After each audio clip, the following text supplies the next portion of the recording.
현재 편의점에서 판매되는 상비약은 13개의 품목입니다.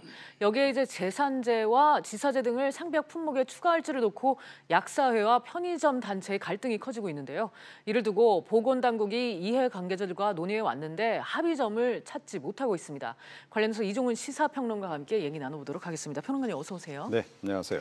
이 편의점 상비약 지정 문제, 제 기억으로도 얘기가 이제 처음 진행된 게 1년도 넘었던 것 같아요. 이제 네. 그만큼 이제 논의가 원점에서 이제 계속 맴돌았다는 그런 얘기가 될 것 같은데 어제 이제 6번째 회의가 열렸는데 역시 결론을 도출하지 못했죠. 네, 그러니까 지난해 3월부터 시작했으니까 네. 지금 뭐 거의 1년 반이 이제 다 돼가는 그런 그 상황이죠. 그러니까 너무 오래 걸린다 이런 이제 지적이 나오고 있습니다. 그러니까 조금 전에 말씀하셨듯이 현재 지금 편의점에서 13개 품목을 이제 주로 판매를 하지 않습니까? 뭐 소화제랄지 진통 소염제랄지 팥수류 이런 걸 이제 판매를 하고 있는데 국민들이 그동안 이렇게 찾는 걸 보니까 많이 찾는 품목이 있고 안 찾는 품목이 있더라는 거죠. 그리고 추가로 이런 거 안 팔아요 물어보는 게 꽤 있더라는 겁니다. 그래서 앞으로 이런 건 더 좀 포함시켰으면 좋겠다라고 지금 얘기가 돼서 나온 품목이 뭐 지사제, 그러니까 설사약이죠.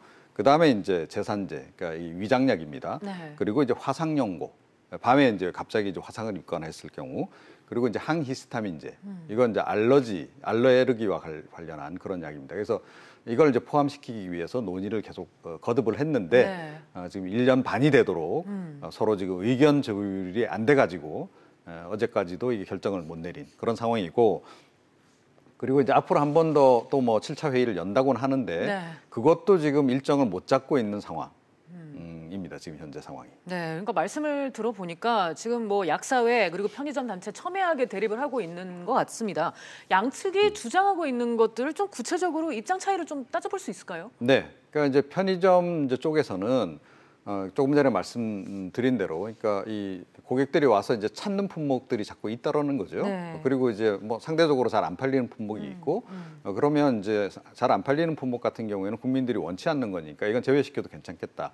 그 대신에 이제 국민들이 좀 더 원하는 품목들을 이제 포함시키자. 뭐 이런 주장을 지금 하고 있는 거고요.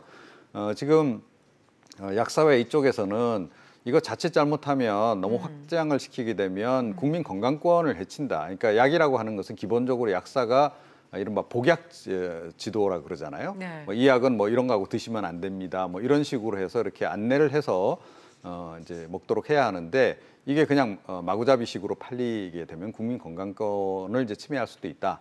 이런 이제 얘기를 하고 있고 지금 현재 팔고 있는 13개 품목 중에도 예를 들어 뭐 타이레놀 같은 경우에는 술하고 이렇게 함께 술을 이제 마신 뒤에 이 타이레놀을 찾는 사람이 의외로 많다 그래요. 머리가 아파서. 그런데 함께 먹으면 간이 손상이 된다는 거죠. 그러니까 그런 부분도 편의점에서는 제대로 안내가 안 되고 있다. 그래서 지금 현재 팔고 있는 13개 품목 중에서도 6개 품목 같은 경우에는 이건 팔지 않도록 해야 한다라고 지금 이야기를 하고 있는 그런 상황입니다. 그렇군요. 네.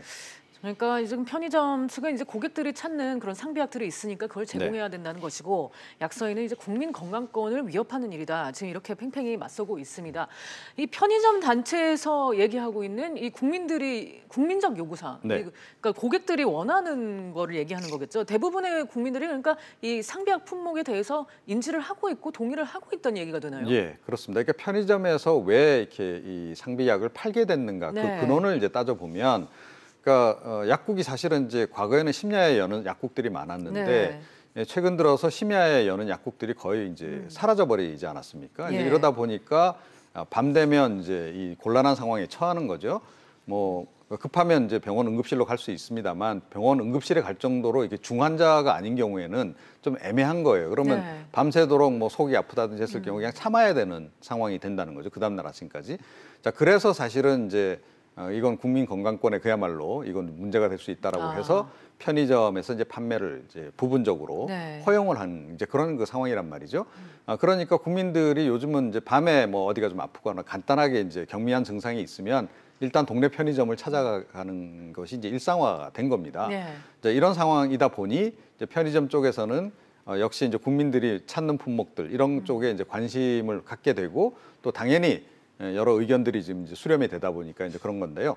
경실련 쪽에서 이제 최근에 조사한 결과를 보게 되면 국민 10명 가운데 9명 정도, 거의 90%는 지금보다도 품목을 오히려 좀 더 늘려줬으면 좋겠다라고 네. 이제 그런 바람을 나타냈다는 겁니다. 네. 그렇군요.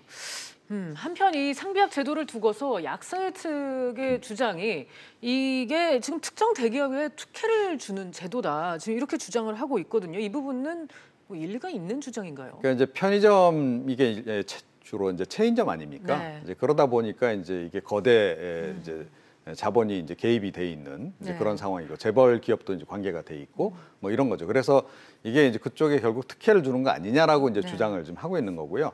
하지만 이제 그쪽 해당 기업 쪽 또 편의점 측에서는 우리 전체 매출에서 차지하는 비중이 0.2% 정도밖에 안 된다.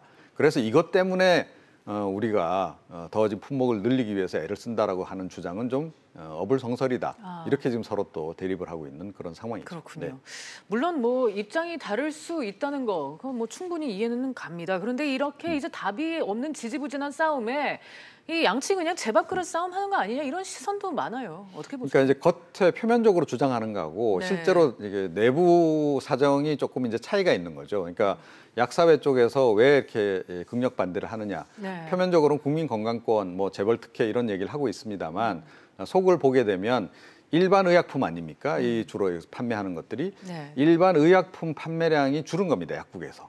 그러니까 뭐 많이 줄진 않았으나 어찌됐건 이제 그 본인들이 약간 좀 이익을 챙길 수 있는 부분들이 좀 줄어든 거죠. 그렇군요. 그 반면에 이제 네. 이 편의점 쪽에서 판매하는 일반 의약품, 이 상비약 같은 경우에는 뭐 전체 비중, 전체 매출에 차지하는 비중은 적으나 네. 어찌됐건 비중이 계속 증가하고 있는 건 분명하거든요.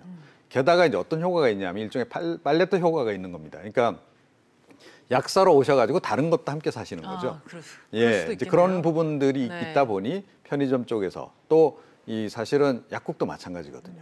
그러니까 간단한 상비약 사러 왔다가 뭐 다른 것들도 이렇게 사게 되잖아요. 네. 이제 그런 효과가 이제 떨어지다 보니 양쪽에서 이제 그런 주장들을 서로 지금 내막적으로 보면 그런 이해관계도 좀 작용하는 것으로 이렇게 볼 수 있습니다. 네, 이런 상황에서 뭐 제일 답답한 건 소비자들입니다. 정작 이제 상비약을 구매하고 복용하는 거는 소비자들이니까요. 이제 일각에서는 이제 밥그릇 싸움에만 치우쳐서 소비자들의 편의성이 외면되고 있다 이런 지적도 나오고 있는데 이 부분은 어떻게 보세요? 네, 그러니까 역시 이제 국민들의 편의 위주로 네. 그러니까 일단은 생각을 해야 한다라고 생각합니다. 그래서 국민들 가운데 10명 가운데 9명이 원한다라고 한다면 사실은 이제 편의점에서 팔고 있는 품목 필요하다면 좀 늘려야 되는 거고요.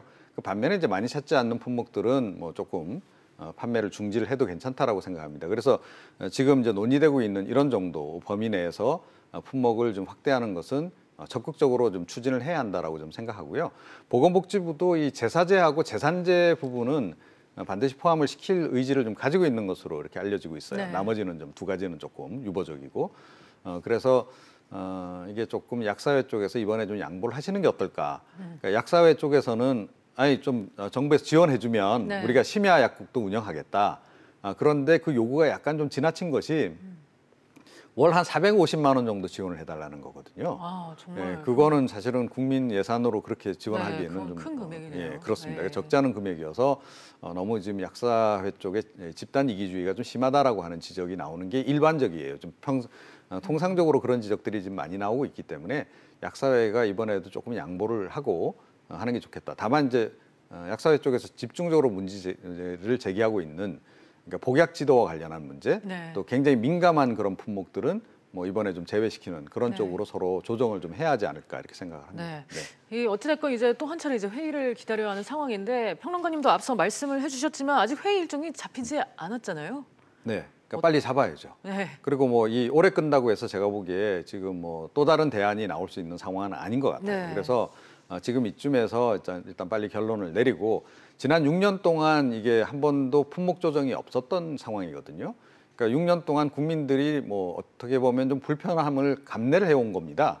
근데 더 이상 감내하게 할 수 없다. 네. 그래서 빨리 결정을 내려서 국민 편의를 도모를 해야 한다 이렇게 생각합니다. 네, 논란이 논란인 만큼 이 장기화될 가능성도 점쳐지고 있습니다. 하지만 이제 매듭을 지어야 될 텐데 뭐 어떻게 전망하십니까? 네, 그러니까 어찌됐건 결단이 필요한 거죠. 네. 그러니까 뭐 보건복지부 장관이 역시 결단을 내려야 될 것 같고요. 그리고 약사회도 좀 더 적극적으로 설득을 좀 할 필요가 있다 이렇게 생각을 합니다. 그리고 조금 전에 말씀드린 대로 기존 품목 중에서 약사회 쪽에서 적극 반대하고 있는 합리적인 이유가 있는 품목에 대해서는 빨리 그 부분을 이제 조정을 좀 하는 결국은 이제 이 보건복지부의 조정력이 지금 이제 절대적으로 필요한 시기다 이렇게 생각을 합니다. 알겠습니다. 오늘 말씀은 여기까지 듣겠습니다. 시간 감사드립니다.